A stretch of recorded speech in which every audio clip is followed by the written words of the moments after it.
All right, I started. Oh, hi. Yeah, you pretty much talk into doing it just like that. Okay. I'm outside the auto bar again this time. I am with War on Women. If y'all would just introduce yourself by name and roll in the band real quick. Hi, I'm Shauna. I sing sometimes. Hi, I'm Sue. I play the feminist bass lines. I'm Brooks. I play guitar. I'm Jenarchy. I play guitar. I'm Dave. I play drums. While I got you here, just in case you have to go, I understand you really are into cross stitch and embroidery, right? Oh, yeah.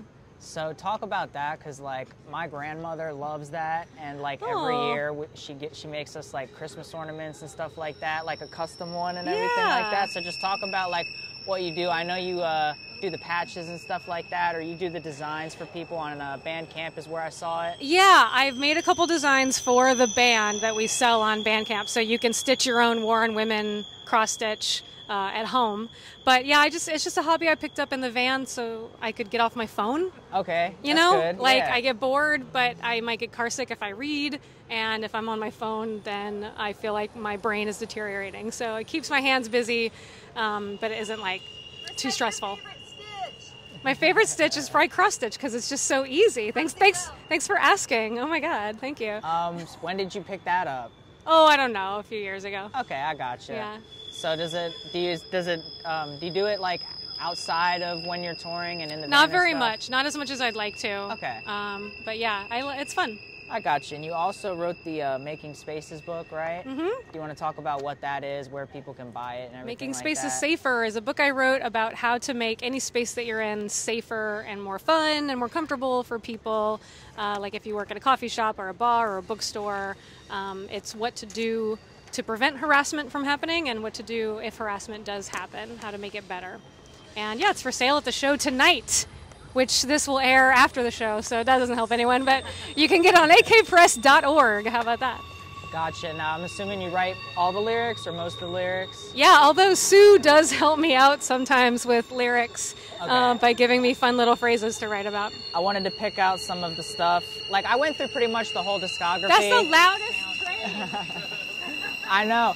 How can anyone hear this? It doesn't sound that bad The on train is video. so loud. Okay. Luckily, these things Yeah. are pretty decent. Sorry so for yelling. That's okay. What's the song "Confess" about on the Improvised Weapons EP? Oh my God, I don't remember. You don't remember? That That was is okay. That's but the first song we probably wrote. Okay. No, it's about a movie movie. that I don't remember the title of. Maybe I'll think of it by the end of this. Okay, but the actual name of the EP, Improvised Weapons, that has some historical significance to it, right? No, it was actually taken from a self-defense class that we had taught Okay. at one of our early shows. And it's just an idea of like, if you're in a dangerous situation and you don't have an actual weapon, you can use the things around you Right. as an improvised weapon. And so it's about using the resources you have to fight the fight, which is necessary, unfortunately. Gotcha. So the song I know is based off a term. Is it ephemomania? Ephemomania, yeah. Yeah, so, You're going back. You're yeah. going way back. I tried to, yeah. So, Okay, no wonder. Okay. So talk about what that term is and who Julia Serrano is, because she like created the term, right? Yeah, Julia Serrano is an amazing like author and probably some sort of scientist or philosopher. I don't actually remember, but she's a prolific writer and a trans activist. And so that idea of ephemomania is the idea that anything that is feminine is seen as bad or less than wherever it might present itself. And I guess in that song I'm saying fuck that. I gotcha. So Broken Records is a song about catcalling, right? Yeah, are we going to go through every song? People don't want to hear that.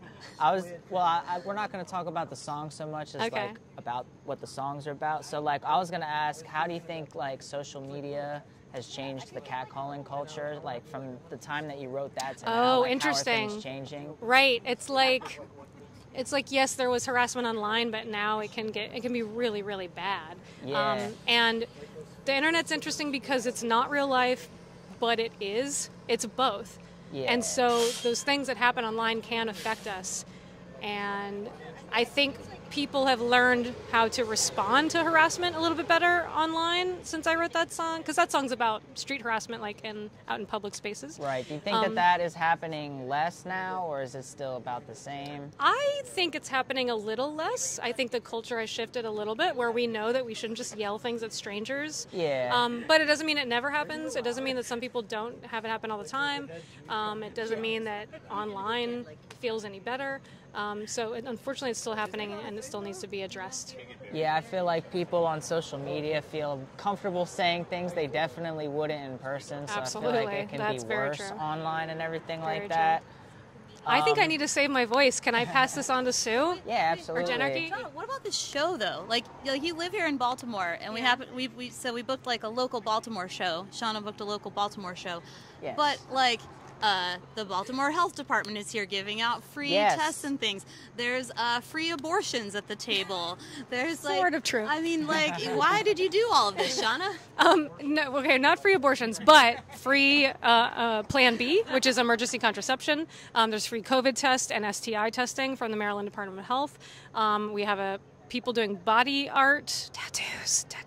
And then also Baltimore Abortion Fund is speaking, and Baltimore Harm Reduction Coalition is speaking and giving a demonstration on how to use Narcan in order to save someone's life if they're ODing. So I did all these things. I got all this stuff in addition to the bands because I love this town, and I think everyone deserves to be safe and happy and healthy, and to be aware of the organizations that are here for us if they're not already, and to fucking donate to these orgs while they're here and get a little fun War on Women tattoo at the same time. You're such a punk. I already got 2 abortions and a pap smear. It's great. Nice one. Okay. Nice. I did have a note about tonight's vendors. I'm kind of bouncing around because I want to make sure that we can get to everything. Thank you. Can I do an anecdote about Shauna's like in the van like embroidery? Sure, yes. So I remember when Shauna first started doing this, she was like making patches and like just like writing, like sewing like words onto them. And she was like, she would get like a really long piece of thread. She'd be like, "Wah!" And then like hit me in the face. No. Damn. I mean, there were some close calls, if I recall correctly. Anyway, that's my anecdote. Gotcha. She got much better at not hitting people in the face. Yay! Good. I don't think my grandmother's hit anybody in the face yet. Oh, I will.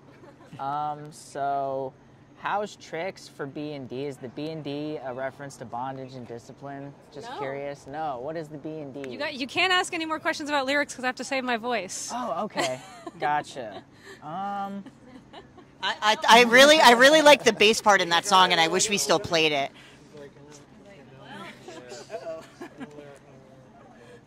Okay, so one of the things that I saw, y'all did an Audio Tree performance, right, for the channel and stuff like that. That seemed like something pretty big. Talk about that.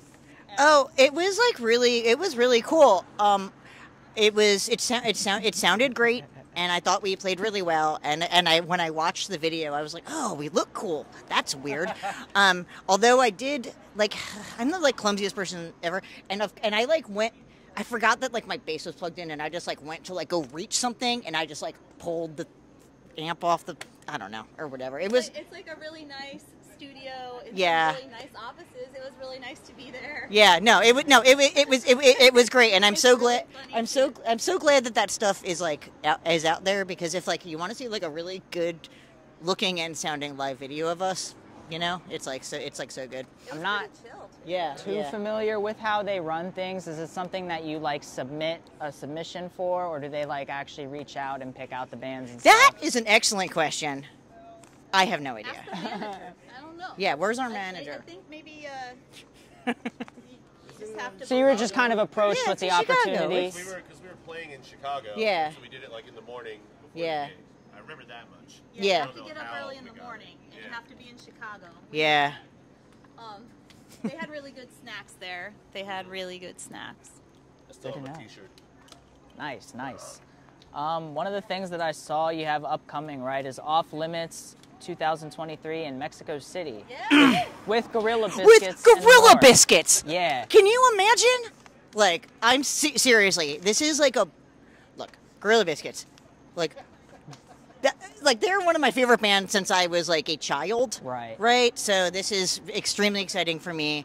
First time playing with them for the band? Oh yeah. Gotcha. Oh yeah. Oh yeah. Oh yeah. Yeah. No, I mean, like I'm super excited. I've actually never seen them because they broke up long before I was like going to shows, But I had their like records, but like, and then they got back together, and played some reunions. But I never went out to them for whatever reason. Now I cannot believe they were actually playing with them. What? That's so wild. Definitely I big. can't wait. That's why I had to make a note about it and everything like that. Any of you want to have a note about that? Regular biscuits. I gotcha. Or I'll talk about Mexico. Definitely. So the festival in Mexico, I believe, was originally scheduled for 2020.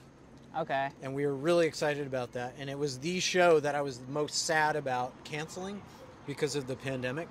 So I'm really happy that they are doing it again and that they asked us to come back. And I've never played in Mexico City. I don't know if you guys have. Hell no. I've been to Never Mexico, been? but Yeah. I've never been to Mexico City, and I'm really excited to go. Nice. So have y'all ever, I'm assuming y'all have probably been a part of some other bands before. Do you want to talk about those at all? I was in a all redhead Gin Blossoms cover band called the Ginger Blossoms. Okay. We were really good. Just How serendipitous that we all have red hair. When I was a sophomore in high school, I was in a band called Fifth Wheel. I think we have a cassette out there somewhere you can find. What about Jam Sandwich? Jam Sandwich. Was that your Sandwiches? That was your band. Yeah, nobody cares about that band. Okay. Fifth Wheel. Go deep on that search. It's having a resurgence. I still play in my first band that I ever started. It's called No More, and our single dropped today. You can check it out. How long Gotcha. have you been in that band? I'm pretty young, so just a few years. Yeah, that's what I thought. You know, Since you were in high school for like 5 years. Yeah. And I play in War on Women. Yeah. Yep. Here's Dave. Yep. And I play in a band called Black Lung. Cool. And yes, I'm in a bunch of other bands. Black Lung? I play guitar and sing in Black Lung. Isn't that It's very different from this band. Mostly they Can you imagine? totally different, Dave? Yeah, it's very different. I usually wear sleeves in that band. That's the main difference. Sleeves and pants in Black Lung. Gotcha. This band's different. Yeah. So you mentioned how Gorilla Biscuits you had to cancel because of COVID. Am I correct that y'all were also supposed to go on tour with Bad Religion at the time and you had to cancel? Postpone. It did Postpone. happen. It was Yeah. postponed Okay. twice. Gotcha. It finally happened. Yeah. Nice. So I guess what was that time like? How many shows did you end up having to cancel? I mean, a bunch of shows got canceled because of COVID. We did most of the Bad Religion and Alkaline Trio tour, but then like everyone got COVID on that tour, and so we had to cancel basically the end of it. But we got through most of it, and it was a pretty awesome experience. You know. Okay. It was in the really early times when touring first got back as an option that we got to go on that tour. So everything was still like, really isolated. Really, you had to be careful. You had to test every day, and then your band would get pulled. And we would end up playing longer sets because one of the other bands got pulled for a bad test or something. I mean, the whole original tour was canceled, if that's what you're asking. And I think it was Right. 35 shows or something. So that got canceled because that was scheduled for spring of 2020. Then there were talks of rescheduling to fall of 2020. That got canned. And at that point, we thought it was just not happening. And then they came back with a new offer for this to be scheduled in fall of 2021, and that's when we actually did. But what was that year like that everything got canceled? I mean, it sucked, but for everybody, I think we all remember what that was like. I think the only comfort is that we hate to miss a show. We hate to cancel a show or anything, Right. but the whole world was canceled at the same time, so there was a little bit of hope that we were just waiting for everything to start back up. Yeah, so now I guess we could segue into actually doing the Bad Religion tour and what that was like. Badass! I mean, it was awesome. It was the first tour back after not knowing if we'd ever get to do this again. And but it was early times when things were just opening back up, so it was super tight, super careful, super, like, every day. We were so stoked that we made it, like, almost, what was it, like 6-7 weeks? We made it through most of the tour, the whole tour did, but every day you were just like, live it like it's your last, you know? What are some of the best memories from that tour? I mean, for me, like, everybody was so awesome. It was so cool to, like, be around that level of sound people and lighting people and tech people and musicians, and everybody was just really cool, and it was a great experience. What kind of venues and stuff were y'all playing for this tour? Was this a big theater? It was Gotcha. it was 2,000 to 5,000 cap rooms. Okay, so that's big. Big yeah. for us, but not stadiums. It was so it still felt like a show, and it was really fun. My favorite part is that I got to drive the. So we had a bandwagon for the tour, which is basically like a half bus. Okay. It was a bus tour. And I got to drive, and so I had my own bunk away from everyone. That was my favorite part. Yeah, it's pretty cool. Bus. Well, in COVID times, it was pretty nice to have a isolated place to sleep. Fart. Yeah. But yeah, those, I never do that. Thanks to Bad Religion and Alkaline Trio being big bands, we got to play at these big theaters and follow the buses on that tour, which is like you get to those venues so early. They would be there already at 10 a.m. and we would show up at noon. People are already working, like setting things up, testing. And what time do you actually go on? At night. Gotcha. So yeah. Yeah, you're basically there. You drive at night, and you are at the club during the day.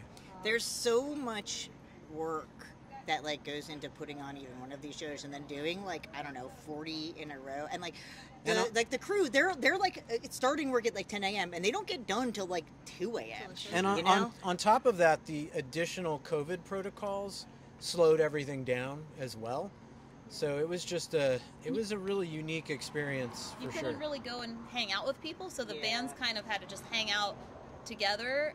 You weren't really supposed to go a lot of extra places and see a lot of extra people, so we didn't have as much hangouts as we normally would. But if you love tech and backstage world like I do, it was awesome to just get to hang out and watch all that stuff happen during the day. Yeah. The Bad Religion crew was excellent to us, and for me, it made that tour memorable because they were so kind to us when they could have just treated us like the openers and not cared about us, and that's totally fine too. But you mean like how their sound and lighting people did yeah, sound and light for us they every were night they on were the great. tour. They were great. Just, Like I can't say volunteered. enough Wow. nice things about their camp. The band was super nice too. Everybody was they would come visit us and like say nice things. Brian Sometimes Baker you get yelled really, at. Brian Baker really lived up to the hype, I would say. I had always like heard about Brian Baker and obviously never met him before, but total rock and roll legend and extremely nice person with like zero ego on him. Oh, that you know, hype. that hype. Oh yeah, people be talking about Brian Baker. Yeah. Me. Yeah, and their drummer was a Baltimore guy, so that was nice. yeah. Jamie. And he's not a bad dude. Yeah, very sweet people. Yeah. Nice. Everybody. Alkaline Trio was fun You too. name everybody. Yeah, I mean, how much time you got? We'll name Yeah. everybody on the tour. So is everybody here from Baltimore originally? No. No. Just So Dave. talk about that. Yeah, actually, really? Yeah. Where are you from, Sue? Jersey. New Jersey. Jersey. Okay. Yeah. Jersey, El Paso, wherever Jen comes from. No one really knows. Okay. Deep south. So if y'all want to just quickly talk about what it's like, where you're from, and then when you moved here to Baltimore or Maryland in general. Yeah, I grew up, kind of in the suburbs of Baltimore and then moved into the city later in life. I went to Towson University, which is like pretty close to right Yeah. here. But then just, did a bunch of traveling through touring and stuff. Gotcha. I was born in Florida. That's where punk rockers are made, just like New Jersey, because it sucks there, but it makes you band together and make punk music. And I never moved to Baltimore. I still live in Florida, as I'm not allowed to leave the state. I was born and grew up in El Paso, Texas. And then I moved here in 2000, so I've lived here for 23 years. Gotcha. And it feels like home to me. It's the longest I've ever lived anywhere. and I like it, and I've been to a lot of cities, and I still come home to Baltimore, and I'm always happy to be here. So I am from New Brunswick, New Jersey, Gotcha. and I, which is like the coolest punk scene to grow up in, really. And then I also went to Rutgers, which is the university there, because I didn't want to like leave New Brunswick. But then I did. I moved to New York City, which was cool. I worked at a .com, and then What's that mean? oh yeah, shut up. And then I moved to DC, which I do not recommend. And then I moved to Baltimore in 2008, and I am so stoked. I love it here. It's like it feels like home. It's like the coolest place. Like, you know, New Brunswick is still like, you know, but like I love it here. Like I can't see ever like leaving unless someone gives me $1 billion. I don't know, whatever. I would leave for. I stay at Sue's house when I'm in Baltimore, and I got upgraded from a couch to a bed. So Hey, I also love it here. You have a wonderful city, Baltimore. Gotcha. So do you all want to talk about how the band actually formed for people who don't know? Oh, I don't know. Oh, you know what? You should ask Brooks about when he when him and Shauna's old bands played together. And then they started well, this band. I mean, I will give a very brief synopsis of how the band formed. Basically, Shauna was in a Bikini Kill cover band, and they were great, and I saw them play, and Shauna also plays guitar and sings, obviously, and I had only seen her ever play guitar and sing, but when I saw her in this Bikini Kill cover band, I was really blown away, and I was like, we should do a band like that, but for real.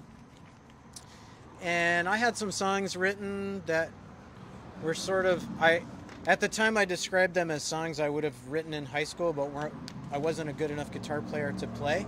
Okay. So that was our first batch of songs, and that some of the songs you were asking Shauna about on the first 10-inch record were those songs. And then, you know, so Shauna and I kind of had these songs where she had the lyrics and I had the guitar parts, and then we filled out the band. And, you know, over time we've gone through a few band members, but this particular unit has been the same band for 5 years now. Is that it? Yeah. Seems like longer. I would say that's still a good amount of time. It does feel longer, but that's pretty solid. Well, we've done more stuff as this unit, I think, than any other. You know? Yeah, so that's basically how this band started, and that was we started in 2010. So tonight's show, we're actually throwing a couple old songs in that were written 13 years ago, so that'll be fun. Nice, yeah.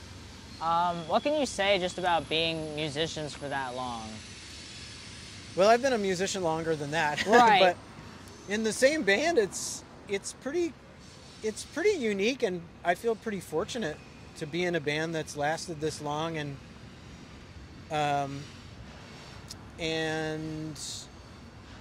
you know, it's been fun to sort of go through and navigate surviving as a band. Right. And we've definitely had some ups and downs, and we've gone through member changes, and I think our style has evolved into music that I feel is us, and I'm happy about that.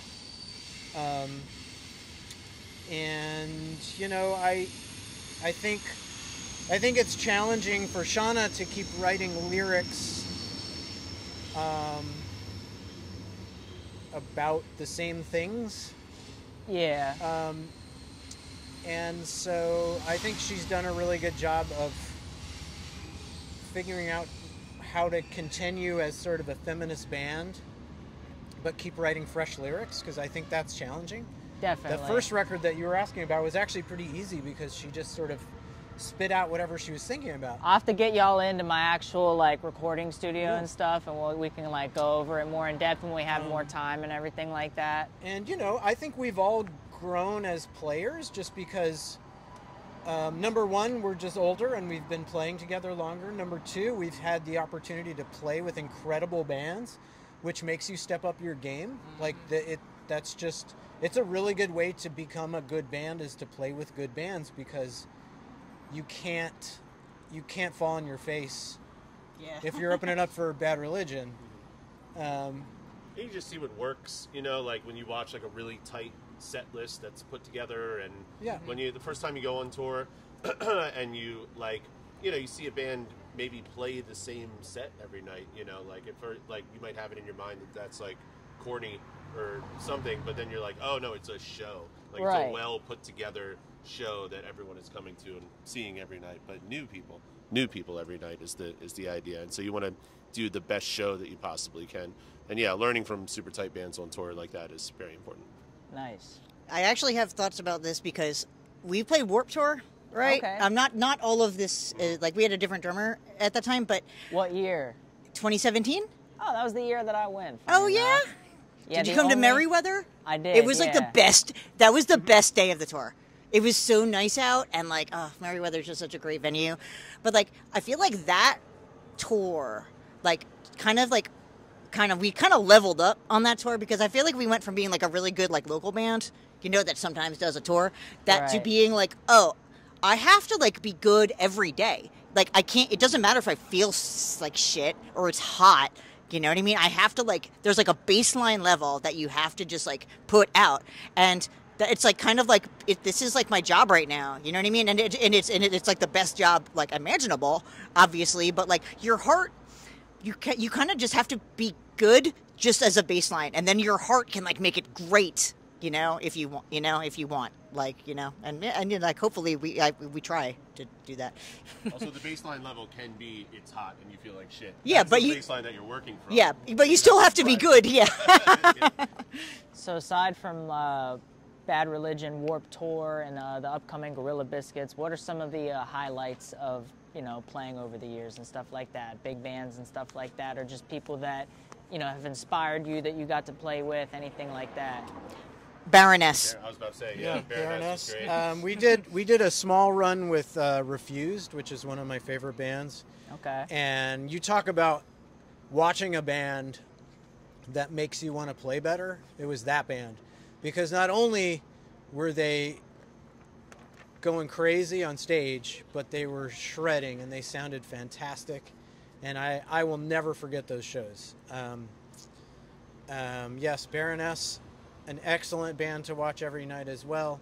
Cave In was an excellent band to watch every night.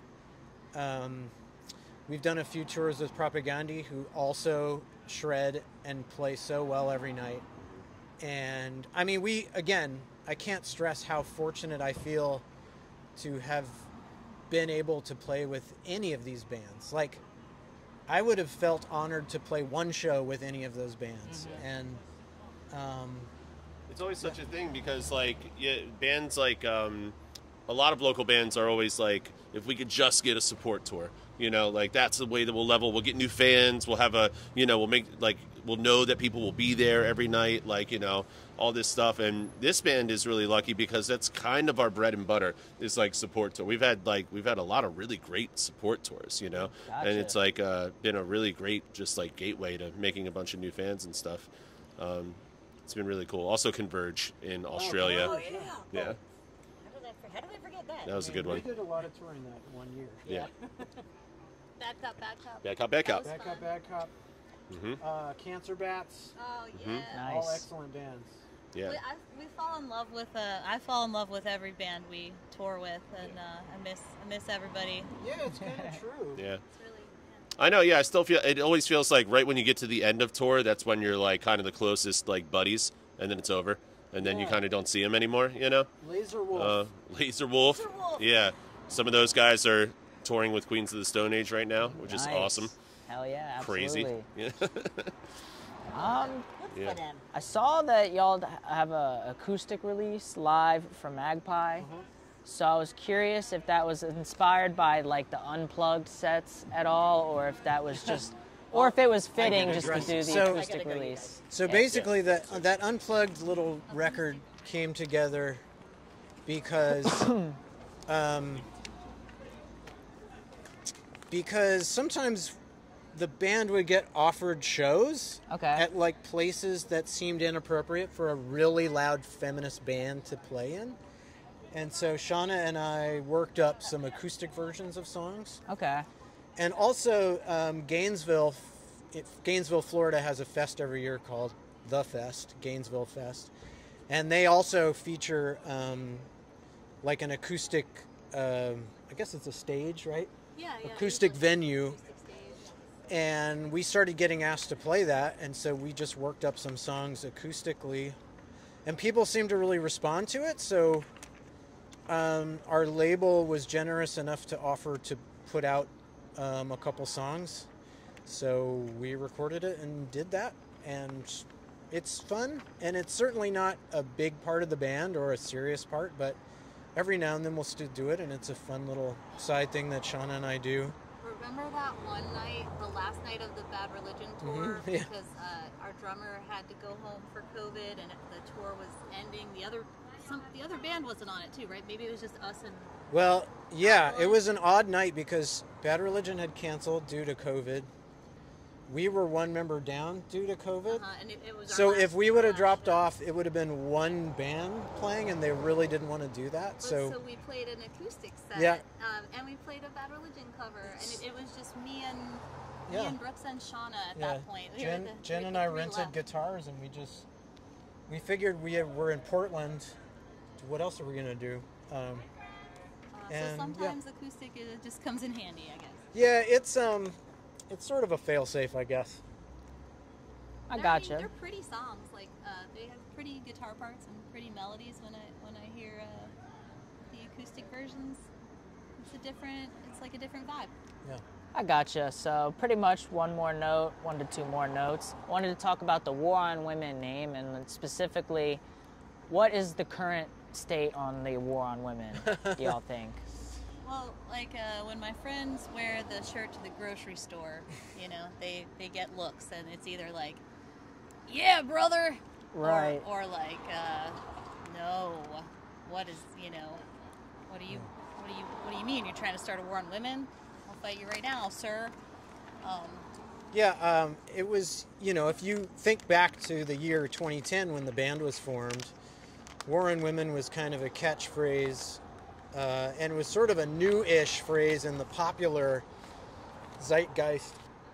And it was like associated with the Republican Party, if Well, I'm correct. it was basically like it was an umbrella term for a lot of policies that were being either put in place or suggested that seemed to be really unfairly leaning towards men. And people would say it's as if there's a war on Yeah, women. and so that became a catchphrase. And then it became like conservative people would be like, well, there is no war on women. They're making it's this up. the war on So we women. figured if we called the band that, then they couldn't deny that there was a war on women because... But to be clear, the band we're existed. against it. We're against the war on Yeah. women. Right. Yeah, I mean, if I would have known we were going to be a band for 13 years, we maybe would have thought about the name. And I think it's both hurt us and helped us, because people certainly don't forget it.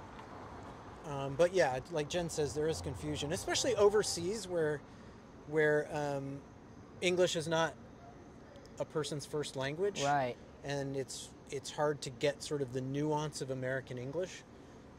Especially in Germany, people take things very literally. And so Our band name is Sarcasm. Yeah. So. Yeah. It also, War on Women, there's alliteration. It's easy to remember. But It's how sort of is the catchy. war on women going? How's it going? I'd say it's going pretty well since they struck down Roe v. Wade recently. It's going well for their side. But yeah. I guess I meant more like on y'all's side on, what rights are being infringed upon currently. Obviously with the Roe v. Wade thing, but Yeah, currently women's reproductive rights. I live in Florida. Yeah. Gotcha. That says enough, guys. Women's reproductive rights, including contraception, including abortion rights, including bodily autonomy, everything that has to do with a woman's right to her own body seems to be stepped on, and unfortunately in the past 13 years it seems to have gotten worse. I mean, I don't know how much time you have, but it's like, I mean, there's oppression is a war on lots of people, and sometimes different oppressions are actually just a way of taking that piece and holding it down so that it holds down other things and affects other things. You know, like our struggles are interconnected because oppression is interconnected, and so I don't want to leave anybody out in the war on women. There's a lot of little wars going on that is I don't know, just trying to make oppression and divisiveness, and so I won't let it be divisive. It's a war on women. You're all welcome to be part of this war. I don't know, the other side. You get it. I gotcha. This is pretty much my last note here, since Okay, we got to get this right. Lightning round. I saw this was printed on T-shirts, and it kind of ties into what we were just talking about, I suppose. We don't need allies, we need accomplices. Can you talk about kind of the significance of that phrase? I mean, like, you know, participators in the struggle and the fight. Like, to say, you know, to be active. And I mean, you know, an ally is like, hey, I'm with you. But an accomplice is like, I'm going to do this crime with you. So it's about not just being verbal, but, you know, actually doing things. Yeah, I mean, there's a little while where, you know, ally was a big word because, you know, people wanted to know, people that maybe weren't marginalized wanted marginalized people to know that they were on their side. So they were allies. But then in the world of like Facebook and social media, then being an ally sort of got watered down to like, oh, I shared this post. Right. Instead of actually doing something concrete to show that you support the people that you care about. And so being an accomplice, like Jen said, is more of like an actual, it's like an active person in your corner. It could be posting things online when people do, you know, social media campaigns, even for activism. They ask you to share, repost, to echo those creators. Yeah. You know, when the city commission is doing something effed up, you know, we ask everybody to send emails and get on social media. So, you know, not to discount. No. Good, fair point. I think that you can't just post something and be like, well, I'm done. Right. I mean, because people are being murdered. People are going to jail, you know? Absolutely. I think to me it also means like to be an accomplice in the way that you live your life. You know, like live this life with each other and with people who are oppressed, and like understand it and realize that we're kind of all in this situation, and not just Gotcha. And furthermore, Jen and I are the only two left. I know. Yeah, that's okay. I mean, we're at a show, so we're at a show. Yeah, so. we're not bad when it's the two guitar players doing the interview. Yeah. It's like I said. They don't ever let us talk. You don't want to hear that. Yeah, it's like I said. We'll have to get the full band in again at some point. I voted for Kanye. No, I'm just kidding. So pretty much to end it, what is some upcoming announcements aside from the Mexico City show? Is there anything else planned? Anything planned for musical releases? We've been taking off a lot of time this year because we're writing a new record. Okay. And that's the biggest news we have. We're writing a new record. It should be out in 2024, and we plan to tour on that. So watch out for the record and watch out for shows. Gotcha. And I would say thank you for doing stuff like this. I mean, thanks to you and thanks to your followers and your listeners for caring about music and for getting information out there. I don't know where music would be without people who care about music. That is true. Thank you. Thank you. Yeah. Where can people find you on social media? Where can they listen to you? Stuff like that. Oh, gosh. We have an Instagram account. We have a Facebook account. I'm sure that we're on Twitter. I think that we are definitely on Bandcamp. We are on Apple Music. We are on Spotify. We're on I'm Genarchy on TikTok and Ginger Danger on Pornhub. Tidal Wave. Is that a streaming service? No. Oh. And You can find us on what's your DoorDash. You can find us on what's your OnlyFans site? Craigslist. OnlyFans. Ginger Danger. Ginger Danger. Same as the Pornhub. Oh, okay. And yeah, just Google our name, but don't go too far down the search. Just go to the first couple. Gotcha. Yeah. Cool. Thank y'all for doing this. I'll get the camera. Back to you. Thank you. Back to you. Back to you in the studio.